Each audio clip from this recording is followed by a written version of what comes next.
What's going on, guys? Hope everybody's having a great day. Please do me a favor, hit that like button, and if you get anything from my content at all, consider subscribing. It helps me a lot. I really would appreciate it. Also, if you'd like to donate to the channel or pick up some SouthernLogic merch or anything like that, links will be in the description. Let's jump into the video.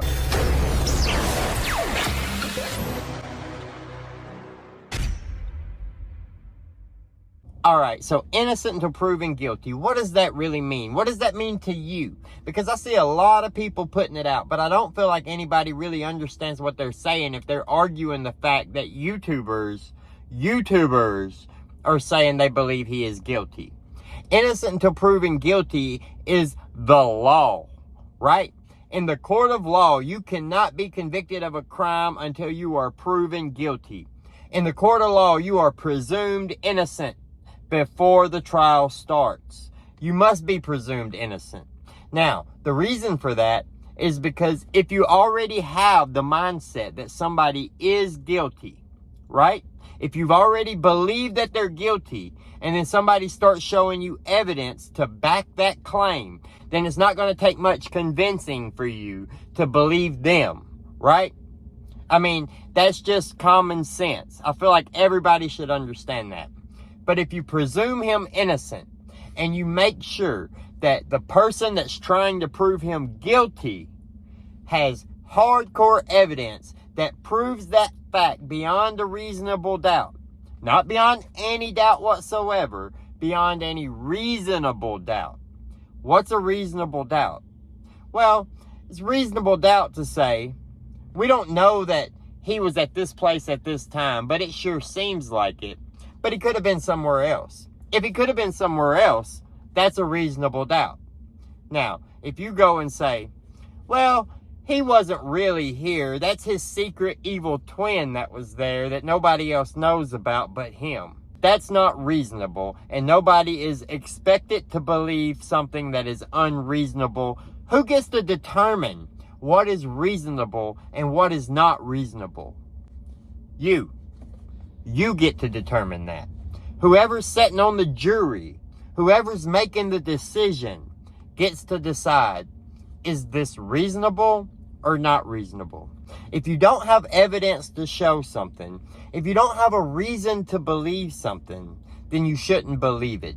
You shouldn't go into fantasy land to try to create a narrative that gives you your desired outcome. You should be looking for the truth.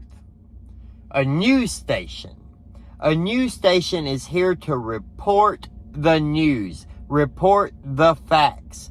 We all know they don't do it anymore. We all know that news is as reliable as who they like and who they don't like. We know that. That's not a secret. I don't care if you're a Republican, a Democrat, which side it is, which news station it is. They all lie. They all tilt it to the way they want it to be.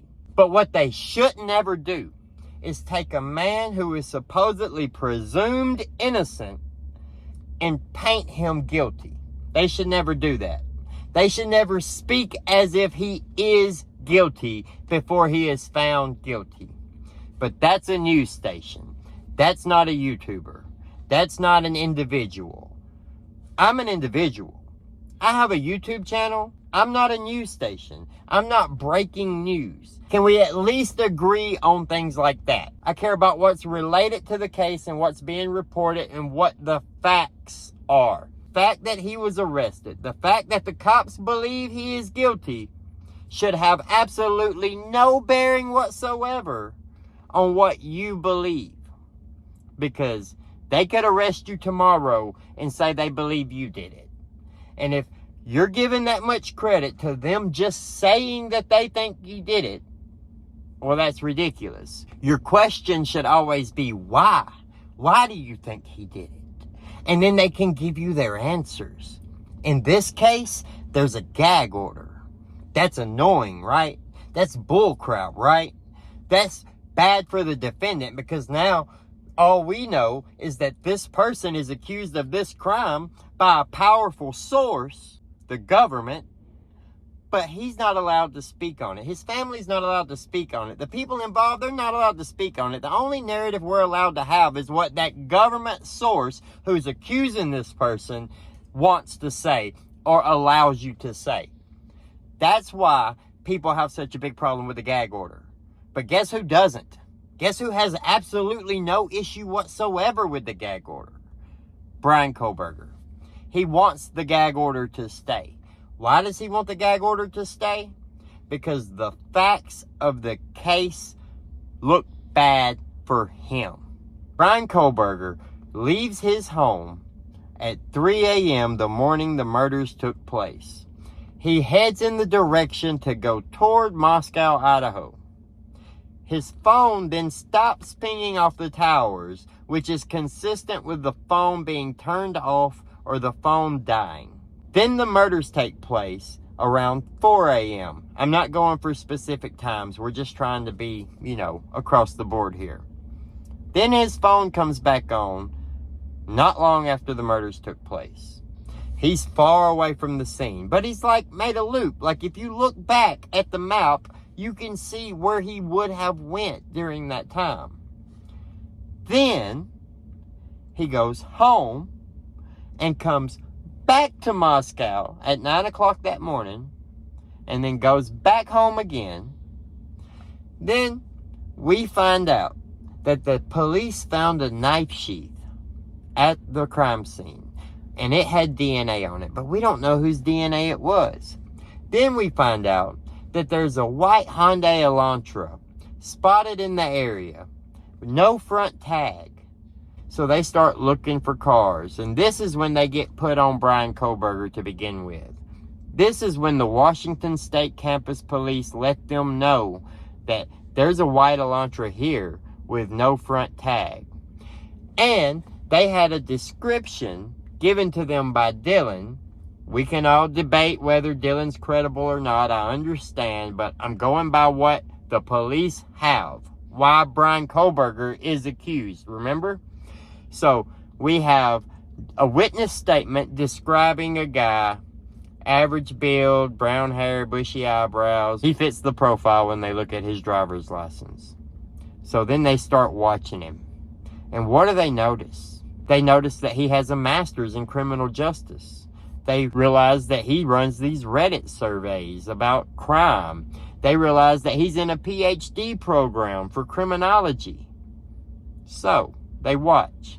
They watch him wear gloves everywhere he goes. Now, it's wintertime, so that's not that crazy, right? You're in Idaho in the winter. It's not that crazy to wear gloves everywhere you go. Inside and out, that's a little strange, but they think maybe he's trying to keep his fingerprints away from things. Maybe he's trying not to put DNA on anything because he knows that he has his knife sheath left behind. So they go to his parents' house in Pennsylvania, and they match the DNA from the knife sheath. That DNA on the knife sheath is the child of his father's DNA. So they have a match, right? Could be a sister, I guess, but they have a match. Then Bryan Kohberger goes across the country to Pennsylvania, and they're watching him. They're paying attention. They're making sure they keep an eye on Kohberger. And they observe him putting trash in the neighbor's bins. They observe him clean out his car and put that trash in neighbor's bins. And they can't get his DNA from his parents' trash no matter how many times they look. Then, when they finally go in to arrest this guy, what do they find? They find him standing in the kitchen, wearing rubber gloves, picking his trash out of the family trash, putting it in individual baggies. Well, then, let's go back. Remember, we just said they saw him putting trash in the neighbor's trash cans, right? Well, if he's picking his trash out, he's doing that for a reason. There's absolutely no good, legitimate reason for you to go and take trash that would have your DNA on it out of your parents' trash and spread it around the neighborhood's trash, unless you're covering something up, unless you're trying to hide something, unless you don't want anybody to get your DNA and match it to the murder weapon. Then when he's arrested, his words were, Has anybody else been arrested?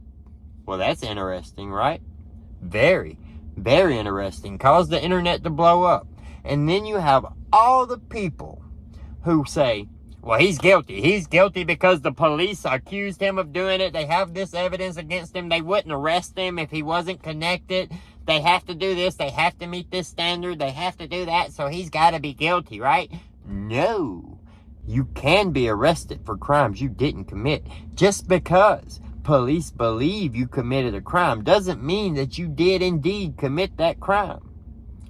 But if the evidence tells the story, well, then you get to be judged by a jury of your peers.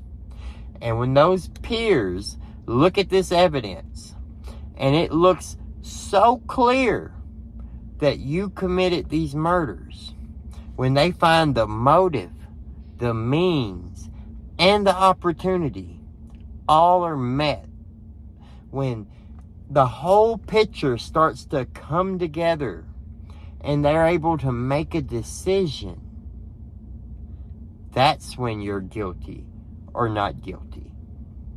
Not guilty does not mean innocent. Remember that.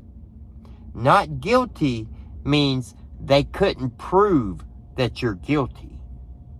It does not mean that you're innocent. Innocent means innocent. A court of law cannot find you innocent.